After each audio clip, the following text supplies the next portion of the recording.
Reuburger. I'm worried about the channel. How do we stay lit with the kids? What's a good yeet to sub ratio? How do we stand out? Well, Mike, if you tried dyeing your hair, I hear that's the best way to be unique online. I did, but I wasn't sure where to start, so I dyed the hair on my chest. Looks like a streamer's trying to burst from my chest. Ugh. Ugh. What do you think? I think you're ready for Twitch. Just give it some time, it'll grow on you. Still not too sure about that one. God damn it! Well, that didn't go well. How about something else? Let's try bass fishing.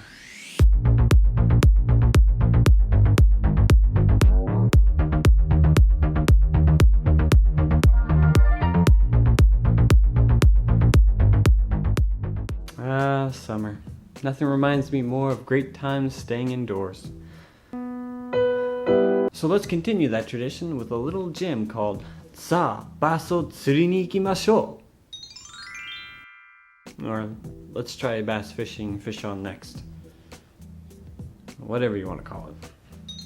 If you didn't catch the title, I don't really blame you. Things get a little hazy in international waters, so I'll try and clear it up for you. Let's Try Bass Fishing is an arcade-style fishing game for the PlayStation Vita that came out way back in the early days of the system.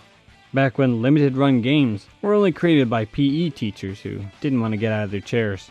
The game was released on March 29th, 2012 from Kakujo Games. The actual Japanese title for this budget whopper with fries is Let's Try Bass Fishing, Fish on Next. This actually got a digital release in the UK and USA in 2013 under the concerning title Let's Fish, Hooked On. But since I didn't realize that until after I wrote this script, we're gonna ignore that and act like I know what I'm doing. Well, no Japanese needed to read this Japanese-only physical title, but confusion is required. Fish on Next? The hell does that even mean? Is Fish on Next to perform at Floppapalooza? But actually, after a little investigation, it looks like this is a souped-up badass version of a game on the 3DS simply titled Fish On. Fish On! Fish On, well, look like this. 迫力の 3D で君の目の前にブラックバスが飛び出す Fish On! 任天堂 3DS で送る本格的バスフィッシングゲーム Enjoy Fishing! Biting! Hooking! 任天堂 3DS リアルバスフィッシングゲーム Fish On! 6月9日発売 Never has fishing looked so epic and aesthetic. I can only imagine now all the chill bass beat videos coming out soon. It's gonna be great. Fish On looks like it might be decent enough fun, but you know what it's missing? Character. Or rather characters. That nameless angler dude just isn't catching the attention of the kids these days. So in what I believe to be an attempt to make the game more sellable to the kids,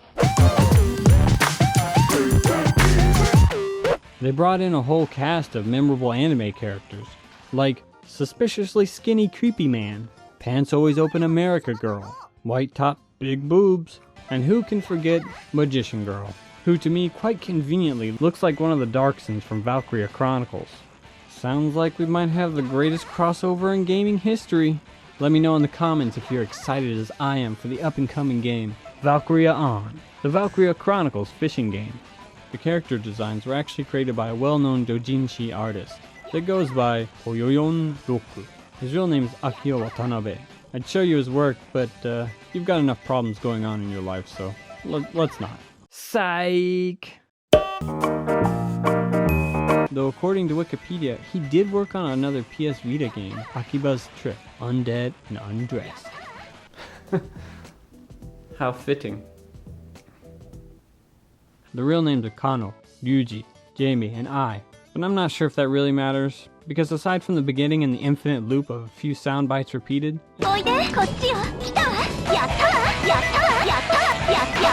you won't really hear much from them.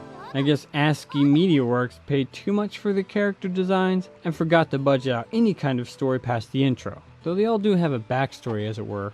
Kano Mikise is a frequent competitor of the World Tour, and the Ash catched him to her Gary Oak in the game Yuji, or the other way around depending on who you play. Her nerves make her put on an overbearing attitude and egg on her opponent thoughtlessly. She doesn't plan to act that way. What bothers her the most is the fact that she can't be her true self. Her special skill is fighting. Ryuji Akita.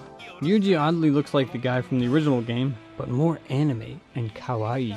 The real kicker is that his dad is probably the guy from the original game. Wow. Not even Wetzel's Pretzels can pull off that kind of twist. The 19-year-old Ryuji joined the World Tour because his daddy was the champion of it, and he wants to be just like his daddy. Reuben, do you want to be just like your daddy? Every single day.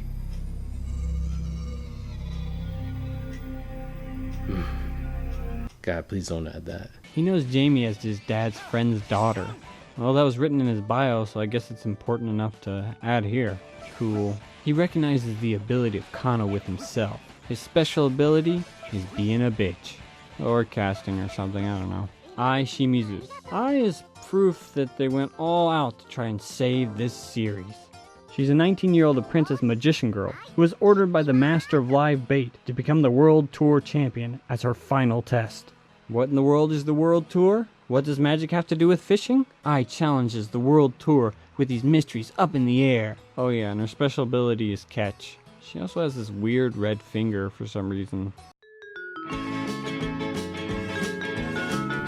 That looks like dog pee. And at last we come to Jamie. Jamie has no last name. She's 17 and she knows Ryuji through her dad. But she joined the World Tour because she loves that boy Ryuji. And she bears a general feeling of rivalry to Kano, who Ryuji recognizes as his rival. Underage love triangle much? Perfect. Jamie also doesn't know that band-aids are for skin and not clothing.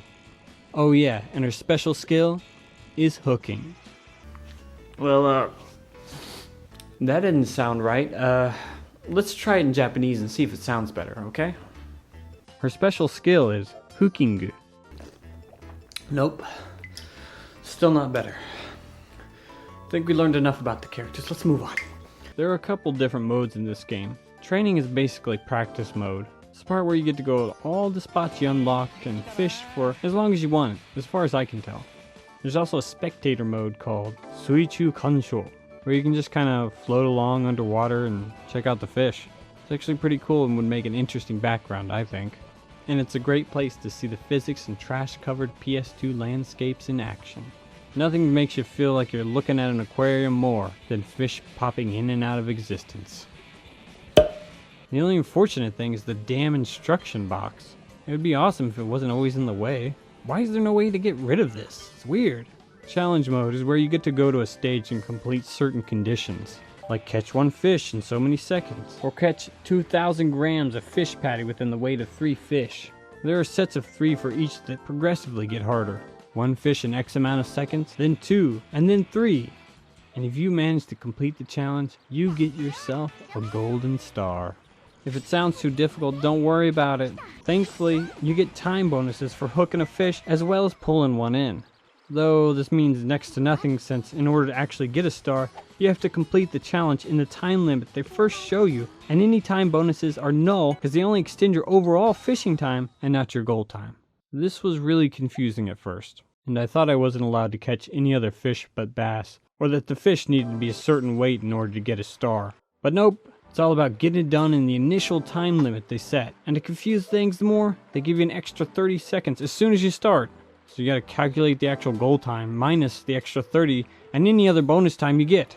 If you do manage to land a G-Money star on each level of the stage, you get your choice of a lure. Each stage has 4 different lures to choose from. Lures can be obtained in challenge mode, but can actually be used in the tournament mode as well. So it makes sense to hit up a few challenges while you're on the tournament route. Actually, while we're on the subject of lures, they're kind of the best looking models in the game. The actual models of the characters, fish, and environments are pretty lackluster. They don't really live up to the hype on the back of the box when they say, enjoy the realistic scenery in bass. That being said, the game's overall graphics remind me of early PS2 games, like Dark Cloud. which have a certain place in my heart, but not in my hand. And that's where my hot dog goes. Mine goes in my mouth.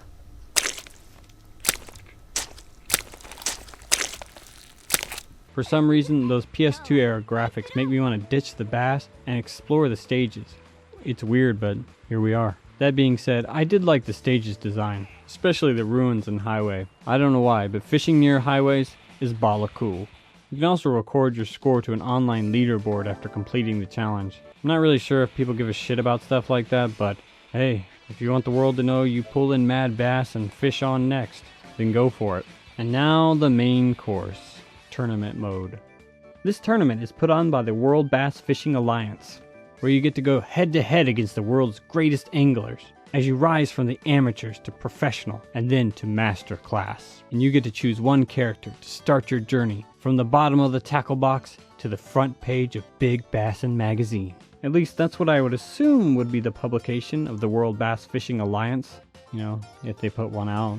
Tournament mode is by far the best experience and also the most stressful. Each tournament could have one of 3 different criteria to win: catching the most fish, catching the heaviest single fish, and catching the most weight of fish. Depending on the class you're in, the requirements for what is acceptable changes. In amateur, any weight of bass goes, but when you move to professional, it requires fish over 750 grams, and then on the master class, it has to be bass over 1,200 grams.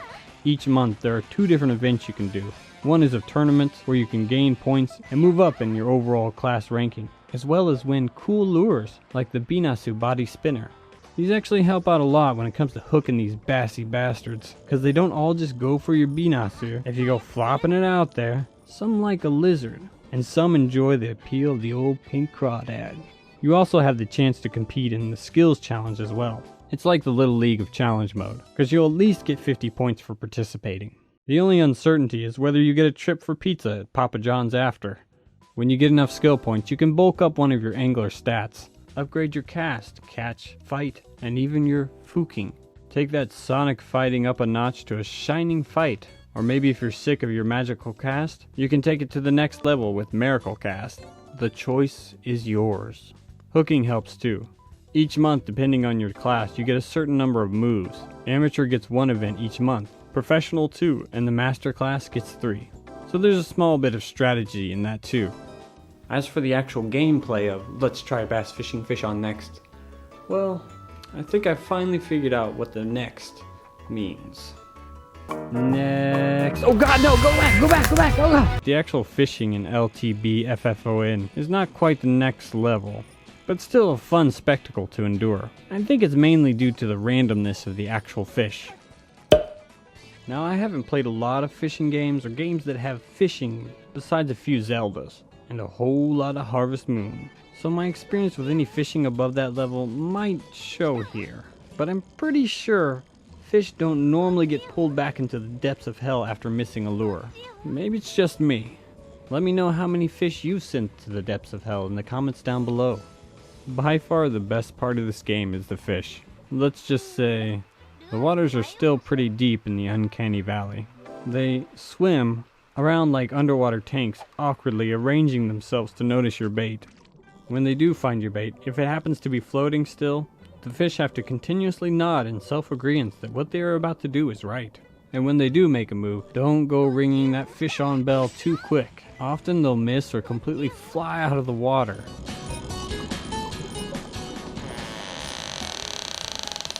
Other times they lock on, but the angle becomes too steep and they swim helplessly, mouth wide open, past the sinking bait.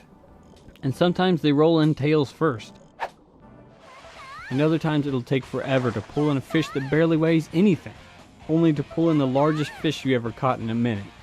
Each stage the fish have different preferences and weights, and these change with the weather as well as the time of the year. At first I really struggled with understanding how to pull in a fish, and would break lines constantly. This is really annoying in the tournament mode because once you break a line, you lose that lure for the rest of the tournament. But then I discovered a little life hack to help out pulling in the less than enormous fish. When you actually do get a fish on, the screen will flash a quick rod action, and you'll have to press the direction they instruct you. If you fail, you'll get too much tension, and the line will break. It can be hard to react in time, So the best option is to continuously spin your left analog stick. It doesn't always work, but it works well enough.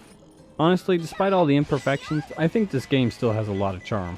There's something about the funky fish mechanics and somewhat crude graphics that are really endearing and forgivable enough to just keep playing on. It's been put down with countless let's not puns, but I think it's a classic case of so bad it's good. It's not a terribly difficult game, it just takes time to beat. And as far as I can tell, it's the only physical release of a fishing game on the system to date. I believe the only other fishing game, Rio Fishing Masters Challenge, is download only. 優勝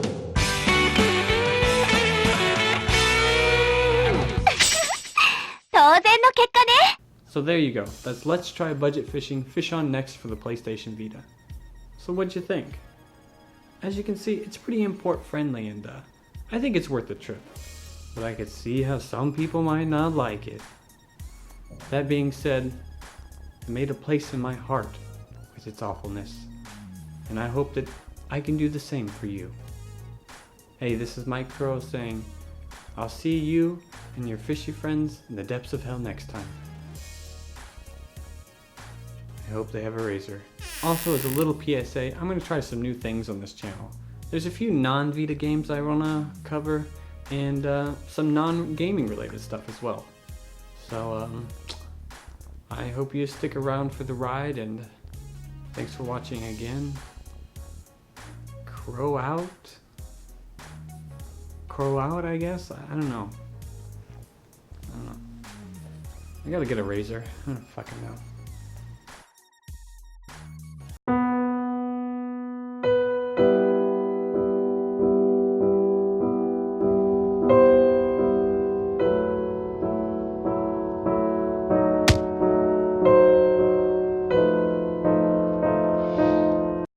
The day in the life of Mr. Kakujo.